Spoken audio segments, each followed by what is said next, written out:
রাজ্যবাসীর জন্য যে সমস্ত সরকারি প্রকল্প চালু রয়েছে তার মধ্যে জনপ্রিয়তার দিক দিয়ে সবার উপরে রয়েছে লক্ষ্মীর ভাণ্ডার। এই লক্ষ্মীর ভাণ্ডারের উপরে ভর করে এবারে লোকসভা নির্বাচনে বাংলায় দুর্দান্ত ফল করেছে তৃণমূল। গত বিধানসভা নির্বাচনে জেতার পরেই লক্ষ্মীর ভাণ্ডার প্রকল্প শুরু করেছিলেন মুখ্যমন্ত্রী মমতা বন্দ্যোপাধ্যায়। নতুন সরকার গঠন করেই মহিলাদের আর্থিকভাবে বলীয়ান করতে এই প্রকল্পের সূচনা করেন তিনি, যা পরবর্তীকালে মাস্টার স্ট্রোক হয়ে ওঠে রাজ্য সরকারে। রাজনৈতিক বিশেষজ্ঞদের অনেকের মতে এবারে লোকসভা নির্বাচনে বাংলায় সবুজ ঝড়ের নেপথ্যে অনেকটাই অবদান রয়েছে লক্ষ্মীর ভাণ্ডারের। এই প্রকল্পের কারণেই রাজ্যের মহিলা ভোটের সিংহভাগটা পেয়েছে ঘাসফুল শিবির।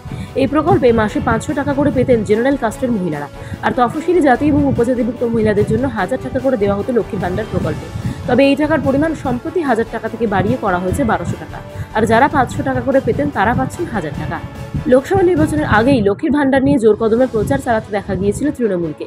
তেমনই বিরোধীদের মুখেও উঠে এসেছিল মহিলাদের আর্থিক সাহায্য সংক্রান্ত বিভিন্ন প্রকল্পের কথা। আবার ভোট পরবর্তী হিংসাতেও উঠে এসছে লক্ষ্মীর ভাণ্ডার প্রসঙ্গ। এবারে লোকসভা কাঁথি লোকসভা কেন্দ্রে বিজেপির কাছে পরাজিত হয়েছে তৃণমূল, আর তারপর থেকেই কাঁথির অন্তর্গত খেজুরি বিধানসভাতে তৃণমূল কর্মীদের ওপরে বিজেপির অত্যাচারের অভিযোগ উঠতে শুরু করেছে। এমন পরিস্থিতিতে শুক্রবার মুখ্যমন্ত্রী মমতা বন্দ্যোপাধ্যায়ের পাঠানো প্রতিনিধি দলের সদস্য হয়ে খেজুরিতে গিয়েছিলেন কুণাল ঘোষ।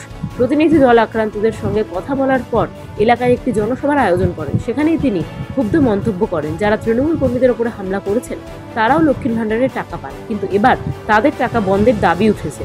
যারা হামলার শিকার হচ্ছেন তারাই দাবি তুলেছেন যে দরকারে তাদের টাকা বন্ধ করে দেওয়া হোক, কিন্তু হামলাকারীরা যেন লক্ষ্মীর ভাণ্ডারের টাকা না পান। বিজেপির দুষ্কৃতীদের উদ্দেশ্য করে কড়া ভাষায় সতর্কতা দিতে শোনা যায় কুণাল ঘোষকে। রাজ্যবাসীর জন্য যে সমস্ত সরকারি প্রকল্প চালু রয়েছে তার মধ্যে জনপ্রিয়তার দিক দিয়ে সবার উপরে রয়েছে লক্ষ্মীর ভাণ্ডার। এই লক্ষ্মীর ভাণ্ডারের উপরে ভর করে এবারে লোকসভা নির্বাচনে বাংলায় দুর্দান্ত ফল করেছে তৃণমূল। গত বিধানসভা নির্বাচনে জেতার পরেই লক্ষ্মীর ভাণ্ডার প্রকল্প শুরু করেছিলেন মুখ্যমন্ত্রী মমতা বন্দ্যোপাধ্যায়। নতুন সরকার গঠন করেই মহিলাদের আর্থিকভাবে বলীয়ান করতে এই প্রকল্পের সূচনা করেন তিনি, যা পরবর্তীকালে মাস্টার স্ট্রোক হয়ে ওঠে রাজ্য সরকারে। রাজনৈতিক বিশেষজ্ঞদের অনেকের মতে এবারে লোকসভা নির্বাচনে বাংলায় সবুজ ঝড়ের নেপথ্যে অনেকটাই অবদান রয়েছে লক্ষ্মীর ভাণ্ডারের। এই প্রকল্পের কারণেই রাজ্যের মহিলা ভোটের সিংহভাগটা পেয়েছে ঘাসফুল শিবির। এই প্রকল্পে মাসে 500 টাকা করে পেতেন জেনারেল কাস্টের মহিলারা, আর তফসিলি জাতি এবং উপজাতিভুক্ত মহিলাদের জন্য 1000 টাকা করে দেওয়া হতো লক্ষ্মীর ভাণ্ডার প্রকল্পে। তবে এই টাকার পরিমাণ সম্প্রতি 1000 টাকা থেকে বাড়িয়ে করা হয়েছে 1200 টাকা, আর যারা 500 টাকা করে পেতেন তারা পাচ্ছেন 1000 টাকা। লোকসভা নির্বাচনের আগেই লক্ষ্মীর ভাণ্ডার নিয়ে জোর কদমে প্রচার চালাতে দেখা গিয়েছিল তৃণমূলকে। তেমনই বিরোধীদের মুখেও উঠে এসেছিল মহিলাদের আর্থিক সাহায্য সংক্রান্ত বিভিন্ন প্রকল্পের কথা। আবার ভোট পরবর্তী হিংসাতেও উঠে এসছে লক্ষ্মীর ভাণ্ডার প্রসঙ্গ।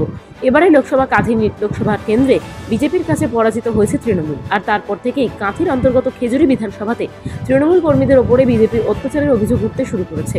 এমন পরিস্থিতিতে শুক্রবার মুখ্যমন্ত্রী মমতা বন্দ্যোপাধ্যায়ের পাঠানো প্রতিনিধি দলের সদস্য হয়ে খেজুরিতে গিয়েছিলেন কুণাল ঘোষ। প্রতিনিধি দল আক্রান্তদের সঙ্গে কথা বলার পর এলাকায় একটি জনসভার আয়োজন করেন। সেখানেই তিনি ক্ষুব্ধ মন্তব্য করেন, যারা তৃণমূল কর্মীদের ওপরে হামলা করেছেন তারাও লক্ষ্মীর ভাণ্ডারের টাকা পান, কিন্তু এবার তাদের টাকা বন্ধের দাবি উঠেছে।